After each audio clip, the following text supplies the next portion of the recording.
All right, guys, we're out here at Mr. McCarthy's residence in Conway, South Carolina.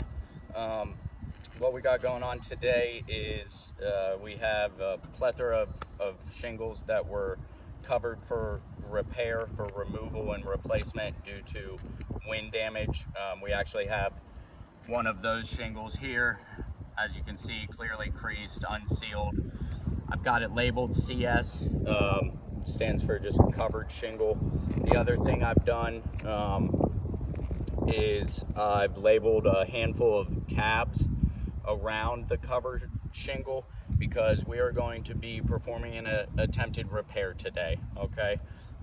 We've had a handful of concerns with this specific shingle that's installed on a lot of the homes in this neighborhood. So much so that we actually got some answers from the manufacturer about what's going on, and there's a severe amount of mat transfer that is taking place whenever trying to perform repairs to this shingle. So just to be sure that we can perform this repair, this proper repair, and take care of the homeowner, we wanted to do this recorded attempted repair to make sure we're not going to have any issues, and that mat transfer that we've been seeing on some of the other projects hopefully won't take place here. So I've got the covered shingle, which is tabs 1, 2, and 3.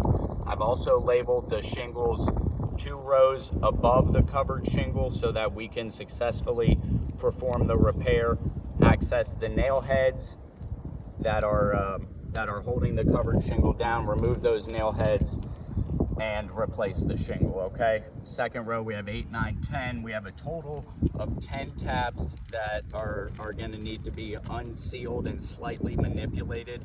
Of those 10 tabs, 9 of those tabs did not have any damage prior to this event.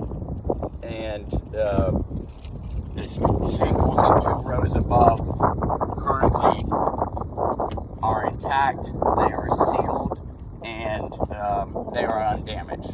So that's just kind of a starting point of where we're at. I'm going to go ahead, obviously we have our covered shingle that's already been unsealed due to the wind damage. I'm going to start with tabs 1 and 3, start unsealing those. What I'm going to do also, I'm going to place my hand atop this tab so that as I start to unseal this, I can apply some pressure from the top side to increase support and stability. I am going to be as careful and cautious as possible. That one, actually, that's one of the better ones that came unsealed pretty easily. We'll move over to tab 3. Again, just being super careful as we unseal these shingles as to try to avoid any additional damage that wasn't prescribed. All right, we got tabs 1, 2, and 3 unsealed. We're gonna move up to row 2. Tab 4 here was actually slightly unsealed on this half, but we gotta continue to get the second half unsealed so that we can lift that up enough to see where those nail heads are.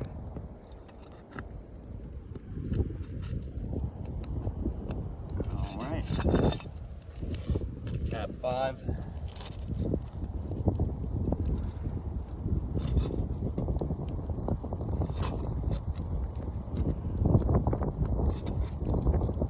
See, I'm being extremely cautious, taking an immense amount of time, given all the factors, so that I try to avoid damage.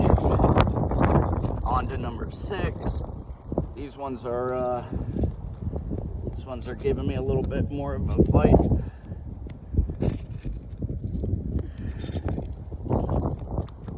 What we'll do is, once I get done unsealing this next tab, which is tab 7, we're gonna take a little break and take a peek underneath those shingles, see what that area is looking like where we had to unseal them.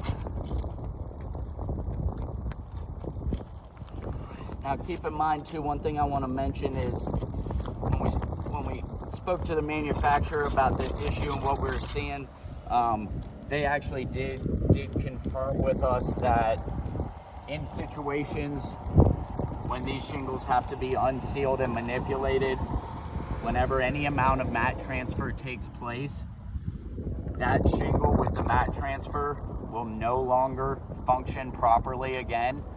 And it's a necessity per the manufacturer that any of those shingles be replaced. So just want to notate that before we take a look and see how things look. Dustin, if you want to join me down here. We'll take a look. I honestly don't expect to see many issues with tabs 1, 3, or 4 because they unsealed a little bit easier. But let's find out. Oh, I was wrong. So with tab 1, you can see literally a hole in the matting of this shingle, and you can see all of the matting that transferred to the tab above it. Take a look at tab 3, a lot more of the same. We have multiple holes all the way through the shingle, and then all of the transfer being displayed there. Now, both tabs 1 and 3 are still a part of the covered shingle, right? So this covered shingle was already damaged. This was being removed no matter what. What's really gonna matter here is tabs 4, 5, 6, and 7, okay? Prior to this attempted repair, they were functioning properly and they were not damaged. If there's any of that same mat transfer going on, we're gonna be in rough shape. So let's find that out. And again, we have literal chunks out of the shingle. We have an immense amount of mat transfer that is now on the shingle that was not prescribed in the repair originally, and it is now damaged. I, as a licensed general contractor, cannot slide this covered shingle out, slide a new shingle in, and warranty that work. These tabs will never seal properly again, ever. And we have that in writing by the manufacturer. I mean, again, here we go, another tab. We have chunks in multiple areas, nails completely exposed, and these will never function properly again. This is going to happen on every shingle that is unsealed on this roof.